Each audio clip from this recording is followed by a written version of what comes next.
Hello everyone. तो आज के इस वीडियो में हम लोग देखेंगे कि एक बैंक क्लर्क जो कि 2026 में रिटायर करने वाले हैं, उनकी सैलरी कितनी बनेगी। तो जैसा कि आप लोग देख सकते हैं स्क्रीन पर, मैंने एक सैलरी स्लिप लिया है एक ऐसे एम्प्लॉय का जिसकी ज्वाइनिंग डेट 1996 में थी और रिटायरमेंट डेट है 2026, यानी कि पूरे 30 साल की सर्विस। तो अब हम पहले थोड़ा पीछे चलते हैं 1996 में, और हम देखेंगे कि उस टाइम जब इन्होंने ज्वाइन किया था उनकी सैलरी क्या बन रही थी। फरवरी 1995 में साइन हुई थी सिक्स्थ बाइपार्टाइट सेटलमेंट, तो उस हिसाब से 1996 में चल रहा था हमारा सिक्स्थ बाइपार्टाइट सेटलमेंट। तो अब हम देखेंगे कि जो एम्प्लॉई 1996 में ज्वाइन करेगा तो उसकी जो सैलरी बनेगी, जो बेसिक पे उसकी बनेगी, वो बनेगी एज पर दी सिक्स्थ बाइपार्टाइट सेटलमेंट। तो हम देखते हैं अब कि सिक्स्थ बाइपार्टाइट सेटलमेंट के तहत स्टार्टिंग बेसिक पे क्या होती थी। तो आप लोग देख सकते हैं जो स्टार्टिंग बेसिक पे है एज पर दी सिक्स्थ बाइपार्टाइट सेटलमेंट क्लरिकल की, वो थी 1750 रुपये 1996 में। तो बेसिक पे था आपका 1750, और फिर इसमें आपका डीए ऐड होता था, एचआरए ऐड होता था, और कुछ स्पेशल अलाउंस ऐड होते थे, और ये सब ऐड होकर के सैलरी बनती थी 1925 रुपये, 1925 रुपये। यानी कि जब इन्होंने बैंक ज्वाइन किया था 1996 में, उस टाइम इनको सैलरी मिल रही थी 1925 रुपये पर मंथ। और हम अब देखते हैं कि आज के टाइम में जो करंटली अभी ट्वेल्थ बाइपार्टाइट सेटलमेंट चल रहा है, तो ट्वेल्थ बाइपार्टाइट सेटलमेंट के तहत इनकी सैलरी कितनी बन रही है अभी। स्क्रीन पर आपके सामने है ट्वेल्थ बाइपार्टाइट सेटलमेंट का फिटमेंट चार्ट। यानी कि इसमें यह दिया हुआ है कि कोई इंसान अगर बैंक में क्लर्क ज्वाइन करता है आज के समय, तो उसकी जो स्टार्टिंग बेसिक पे होने वाली वो होने वाली है 24,050 रुपये, और ये हर साल 1,340 रुपये का इंक्रीमेंट लगता है इसमें। तो ये देख रहे हैं आप कि सारे स्टेजेस दिए हुए हैं, और अभी जिस एम्प्लॉय का हम देखने वाले हैं सैलरी स्लिप, वो है अभी 25th स्टेज पे। ठीक है, तो अभी उनकी बेसिक पे है 77,880 रुपीज़। अब as per the twelfth bipartite, अगर आप 20th स्टेज पे पहुंच जाते हैं, ठीक है, और उसके 2 साल बाद आपको क्या होता है, प्रोफेशनल क्वालिफिकेशन पे मिलता है, जो कि इसके सैलरी में हम लोग देखेंगे।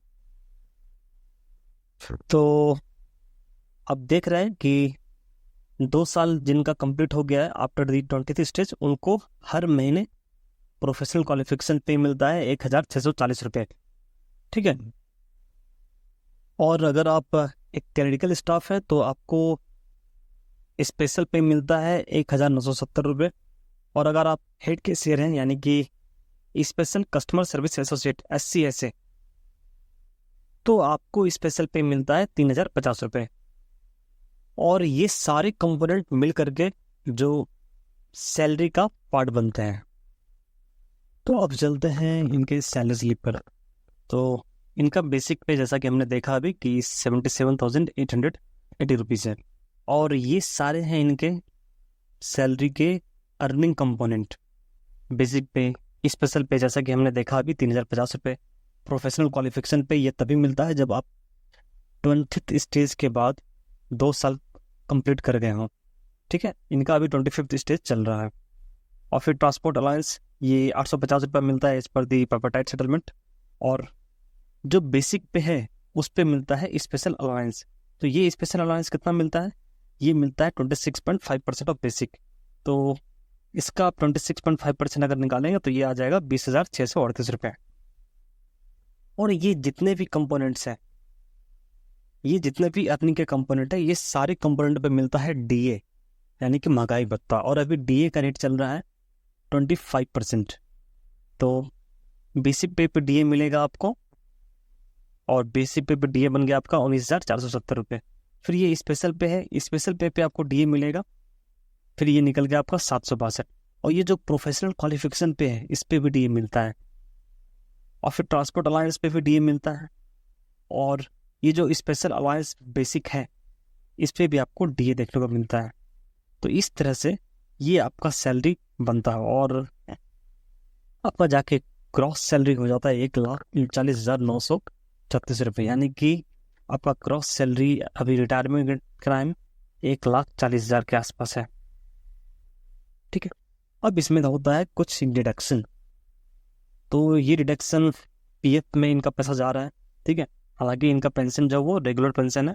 ठीक है, और इन्होंने पीएफ भी करवा रखा है, तो पीएफ में इसका कंट्रीब्यूशन हो रहा है हर महीने 16,514 रुपये। और क्योंकि इनका टोटल ग्रॉस इनकम अगर देखा जाए वो है 18,10,000, तो ऑब्वियसली ये टैक्स स्लैब में आ रहे हैं और इस वजह से इनका हर महीने टैक्स में पैसा जा रहा है 12,295 रुपये इनकम टैक्स।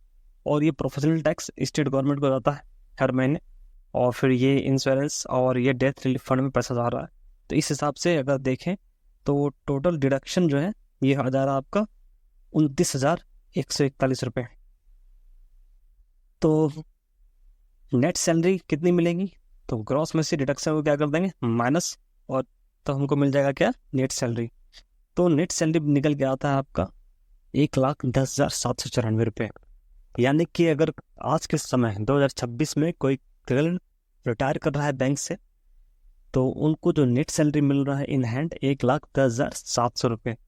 तो आपने देखा कि इन्होंने 1996 में स्टार्ट किया था सैलरी अपना 1,925 रुपये से, और अभी 30 साल बाद यानी कि 2026 में at the time of retirement ये नेट सैलरी कितना ले रहे हैं 1,10,794 रुपये।